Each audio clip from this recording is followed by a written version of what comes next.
Hello, ഞാനിതാ വീണ്ടും വന്നിരിക്കുകയാണ്. ആസ് യൂഷ്വൽ അങ്ങനെ ക്ഷീണിച്ച് ഇങ്ങനെ ആവശ്യകലാകാരിയിരിക്കുകയാണ്. രാവിലെ വരുന്നു, തിരിച്ചു പോകുന്നു, വീണ്ടും വരുന്നു, പോകുന്നു, സൈക്കിൾ സൈക്കിൾ സൈക്കിൾ. ചിലപ്പോൾ തോന്നും ഇതൊക്കെ നിർത്തിട്ട് അങ്ങോട്ട് പോയാലോ എന്ന്. പിന്നെ വെറുതെ പട്ടി നിന്ന് ചാവണ്ടല്ലോ. അപ്പോൾ പിന്നെ നമുക്ക് വന്നേ തരും. ഇത് കണ്ടില്ലേ, ഇപ്പോൾ ഈ ഫിൽറ്റർ ഇട്ട് തന്നെ എൻ്റെ കണ്ണിൻ്റെ അടിയൊക്കെ കറുപ്പ്, ഉള്ള കറുപ്പ്. പിന്നെ ചിലപ്പോൾ തോന്നും ഇതൊക്കെ അങ്ങോട്ട് ഉപേക്ഷിച്ച് എങ്ങോട്ടെങ്കിലൊക്കെ ഒരു ദൂരയാത്ര പോയാലോ എന്ന്. മീൻസ് എൻജോയ് ചെയ്ത് ലൈഫ് ഇങ്ങനെ അടിച്ച് പൊളിച്ച് എൻജോയ് ചെയ്ത്. പക്ഷേ തിരിച്ച് വരുമ്പോൾ പിന്നെ ഒന്നും ഉണ്ടാവില്ല, ബ്ലാങ്ക് ആയിരിക്കും. അപ്പോൾ പിന്നെ നമുക്ക് എന്താ പറയുക, നമുക്ക് ഇങ്ങനെ എന്നും ജോലിക്ക് വന്ന് പൈസ ഉണ്ടാക്കി ഞം കഴിക്കണ്ടേ. ഞം കഴിക്കണമെങ്കിൽ എന്ത് വേണം? പൈസ വേണം. പൈസ വേണം എന്ത് വേണം? പൈസ വേണമെങ്കിൽ എന്ത് വേണം?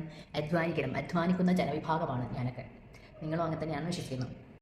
അപ്പോൾ അതാ എനിക്കൊരു 10 മിനിറ്റ് ഗ്യാപ്പ് കിട്ടിയതാണ്. അപ്പോൾ ആ 10 മിനിറ്റ് ഗ്യാപ്പ് കിട്ടിയപ്പോൾ ഞാനിവിടുത്തെ ഇത് ഫാനും ലൈറ്റും ലൈറ്റില്ല കേട്ടോ, ഈ എ സിയും ഫാനൊക്കെ ഓഫ് ആക്കിയിട്ട് എനിക്കിവിടെ ചൂടെടുത്തിട്ട് വയ്യ.